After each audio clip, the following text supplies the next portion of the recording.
మార్కెట్లో ఒక అందమైన స్త్రీ ఉంది.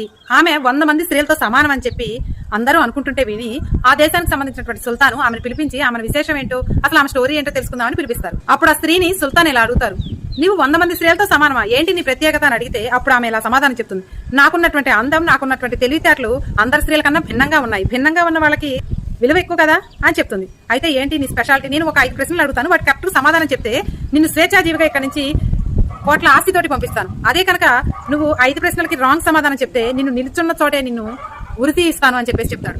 సరే, నా గుర్రం రెడీ చేయండి, నేను 5 ప్రశ్నలకు సమాధానం చెప్పి వెళ్ళిపోతానని చెప్పేసి చాలా కాన్ఫిడెంట్ గా చెప్తుంది.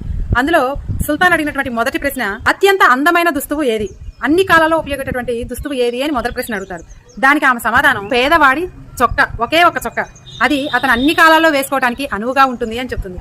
రెండవ ప్రశ్న, అత్యంత ఆహ్లాదకరమైనటువంటి సువాసన ఏది అంటే తల్లిది. తల్లి చూపించే ప్రేమ ఆప్యాయతల ముందు తన నుంచి వచ్చే వాసన సువాసనలు వెదజల్లుతూ ఉంటుంది అని చెప్తుంది. ఇక మూడో ప్రశ్న, ప్రపంచంలోనే అత్యంత రుచికరమైన వంటకం ఏది అని అడిగితే దానికి ఆమె చెప్పిన సమాధానం, ఆకలితో ఉన్నటువంటి వాడు తినే ఆహారం అని.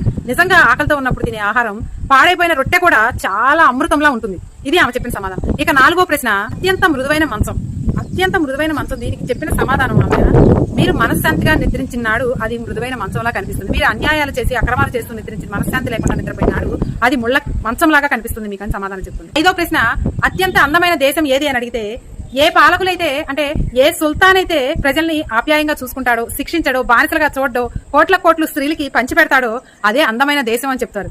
అప్పుడు అతను సుల్తాను, నేను జ్ఞానిని, నేను మూర్ఖుని కాదు, నేను చాలా మంచి వ్యక్తిని అని చెప్పేసి ఇదే అందమైన దేశం అని చెప్పేసి ఉన్న ఆస్తిని మొత్తం అందరికీ పంచిపెట్టేసి స్త్రీలను కూడా చాలా మంచిగా అభిమానిస్తూ గౌరవిస్తూ చూస్తాడు. స్త్రీ చేసింది కరెక్టా, ఈ సుల్తాన్ చేసింది కరెక్టా? ఇందులో జ్ఞానం ఎవరు, అజ్ఞానం ఎవరు? కామెంట్ సెక్షన్ లో తెలియజేయండి.